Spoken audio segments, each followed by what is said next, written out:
For centuries, the Eastern world was dominated by two enormous powers standing face to face across deserts, mountains, and ancient trade routes: the Byzantine Empire in the west and the Sassanid Persian Empire in the east.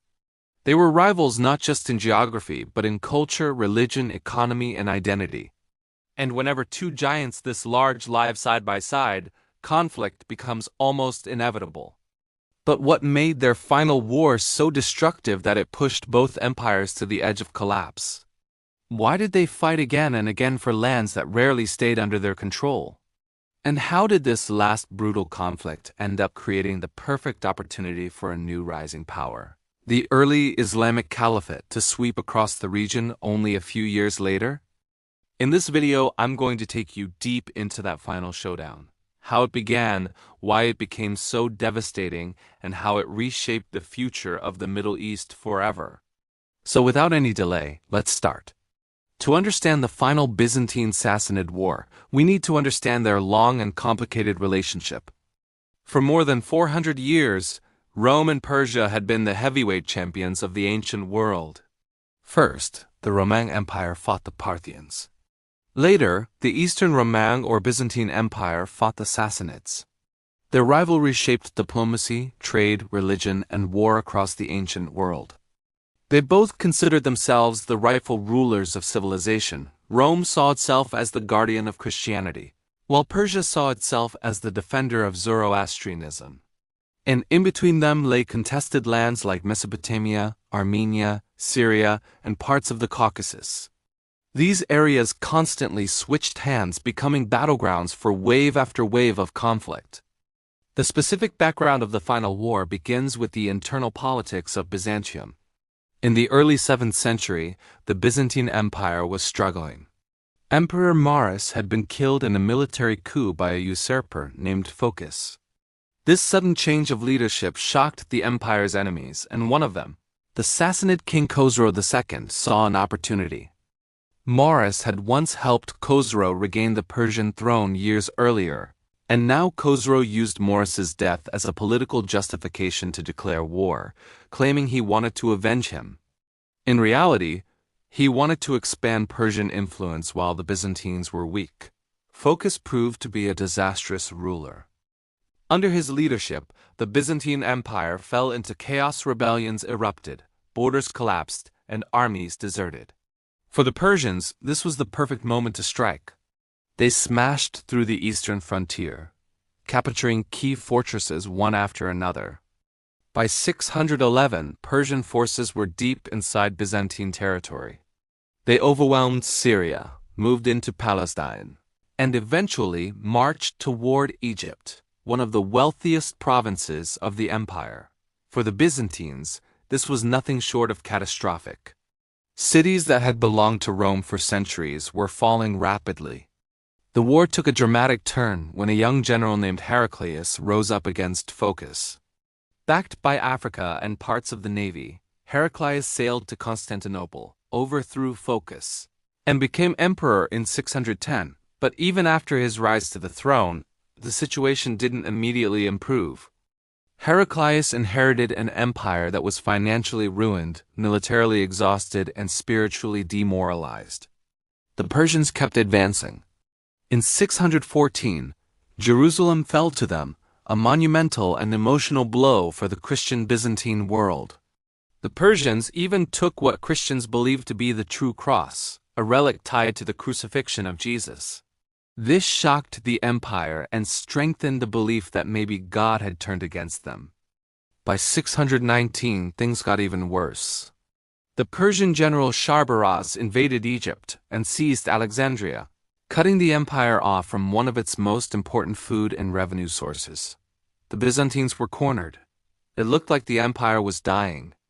Even Constantinople itself seemed vulnerable. Many thought it was only a matter of time before the last Roman emperor fell, but Heraclius refused to surrender. He reorganized the empire's finances, cut unnecessary expenses, sold treasures from the churches, and negotiated with the nobility to fund a massive military effort. He believed that if he didn't act immediately, the Byzantine Empire would disappear from history. So he made a bold decision. Instead of staying defensive, he went on the attack. In 622, Heraclius launched one of the most daring counteroffensives in ancient military history. He personally led the army into Anatolia and began a series of lightning campaigns. His strategy was simple but brilliant. Instead of trying to defend every province, he targeted the heartlands of Persia itself. This forced the Persians to pull back their armies or risk losing their homeland. Heraclius first marched into Armenia, where he scored important victories that boosted morale. He avoided direct confrontation with massive Persian armies and instead struck their supply lines, fortresses, and key strategic points. Meanwhile, Khosrow II underestimated Heraclius. He believed the Byzantines were too weak to counterattack, and by the time he realized the danger, Heraclius had already built unstoppable momentum. The turning point came between 624 and 627. Heraclius led multiple winter campaigns, something extremely rare in ancient warfare. These moves shocked the Persians, who weren't expecting operations during harsh winter months. He burned royal palaces, destroyed Persian fire temples, and shattered armies sent to stop him. At the same time, he formed unexpected alliances, including one with the Khosrows from Central Asia. But the most decisive moment arrived in December 627, at the Battle of Nineveh. After years of back-and-forth warfare, this battle determined the fate of both empires. Heraclius faced a large Persian force led by the general reshape. The fighting was brutal. According to some sources, Heraclius personally engaged in combat, displaying extraordinary courage. The Byzantines eventually broke the Persian lines and won a decisive victory. Reshape was killed, and the Persian army retreated in disarray. After the defeat, the political structure of the Sassanid Empire began collapsing.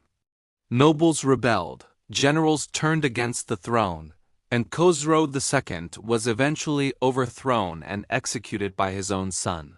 Khosrow II. With Khosrow dead and the government in chaos, the new Persian leadership had no choice but to negotiate with Heraclius. In early 628, they signed a peace treaty restoring all Byzantine territories lost during the war.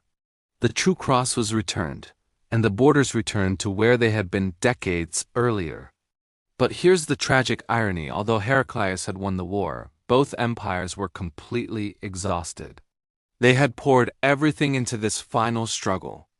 Millions were dead, cities were destroyed, treasuries were empty, and the military strength of both sides had nearly evaporated. It was the costliest war they had ever fought. Even after the peace treaty was signed, neither empire truly recovered. The Byzantines celebrated Heraclius as a hero, but beneath the surface, the empire was bleeding. Decades of non-stop warfare had devastated Anatolia, Syria, Palestine, and Egypt. Farmland was ruined, fortifications were destroyed, and entire communities were displaced. The treasury was nearly empty. The army that Heraclius had rebuilt with such effort was exhausted, and many of its best soldiers had been killed in battle. Even the victory celebrations carried a strange sense of fragility, as if the empire was standing on shaky ground. On the Persian side, the situation was even worse. The Sassanid Empire plunged into deep political chaos immediately after Khosrow II's death. In the span of just 4 years, nearly a dozen kings rose and fell. Coups, assassinations, and internal rivalries ripped the empire apart from the inside. The central government became weak and unstable. Nobles fought for power, and the military fractured. The Persian economy collapsed under the weight of war damage and heavy taxation. In many regions, the population no longer trusted the monarchy. The empire that had once rivaled Rome in both wealth and military power was now heading toward complete disintegration. And it was at this exact moment, when both superpowers were at their weakest, that a new force emerged from the Arabian Peninsula. The early Islamic community, united under the leadership of the first caliphs after the death of Prophet Muhammad, had rapidly transformed into a powerful political and military movement.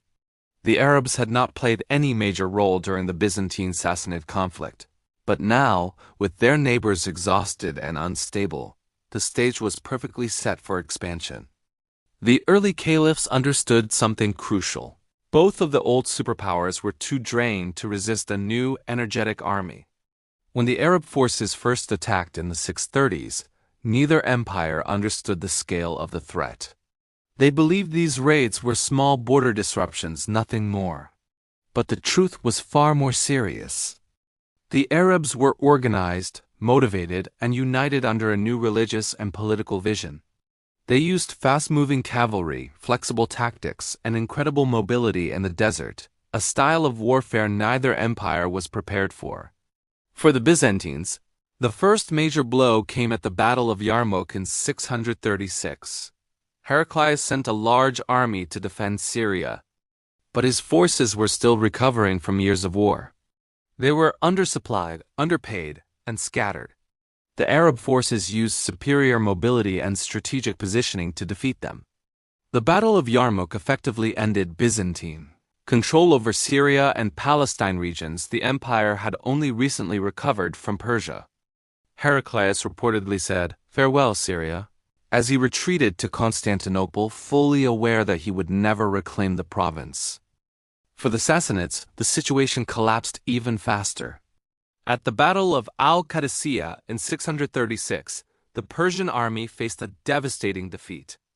Their legendary war elephants were neutralized, and their infantry broke under pressure from highly mobile Arab cavalry. Only a few years later, the Battle of Nahavand in 642 delivered the final blow. The Persians called it the victory of victories, but for them it was the beginning of the end. Their military shattered, and the political chaos at home left them unable to recover. By 651, the last Sassanid ruler, Yazdegerd III, was killed, ending the empire forever. What had begun as a final showdown between Byzantium and Persia ended with both empires losing much more than they ever imagined. The deeper question is, why did this final war destroy two powerful empires so completely? The simplest answer is that the war was too long, too expensive, and too brutal. For almost 3 decades, both sides had thrown everything they had into the conflict. The fighting stretched across thousands of miles from Egypt to Armenia, from Mesopotamia to Anatolia. Neither empire had the resources to sustain such a massive struggle. When Heraclius burned Persian cities and destroyed fire temples, he wasn't just winning battles, he was tearing apart the Persian economy and political structure.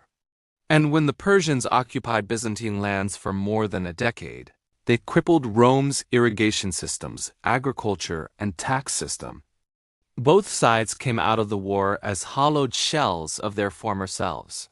Another reason was ideological exhaustion. The Byzantines saw the loss of Jerusalem as a sign of divine punishment. The Persians saw the defeats under Khosrow's successors as signs that the gods were abandoning the empire. When societies lose confidence in their rulers, no army can save them. The war drained not only gold and soldiers, but also the morale of the people. Could this war have ended differently, possibly?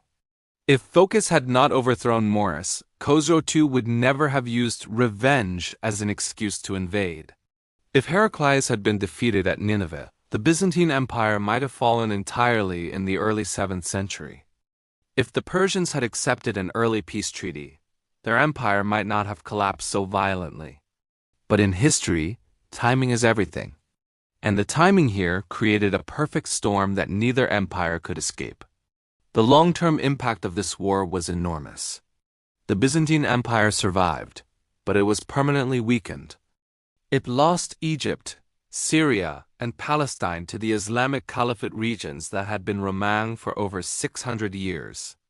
The loss of Egypt alone changed the empire's economic structure forever. Constantinople shifted from a Mediterranean superpower to a more regional Anatolian-based state. It survived for another 8 centuries, but its golden era was over. Persia, on the other hand, disappeared as an empire. But the Persian cultural identity lived on, shaping the Islamic world in language, administration, poetry, and politics. Many of the administrators who helped govern the early caliphate were, ironically, former Sassanid officials. The war ended a dynasty, but it did not erase Persian influence. Perhaps the most important outcome was that the Middle East was completely transformed.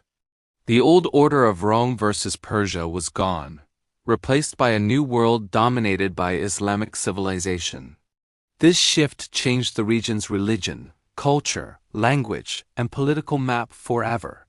The borders established during this era still influence the Middle East today. When we look back at the final Byzantine Sassanid War, it's fascinating to see how two ancient superpowers fought a conflict so intense that they unintentionally opened the door for a new empire to rise. It was a perfect example of how wars don't just decide borders, they decide who will shape the future. And now I want to ask you, do you think the Byzantine or the Persian Empire could have survived longer if this final war had never happened? Comment your thoughts below, I would love to hear your perspective.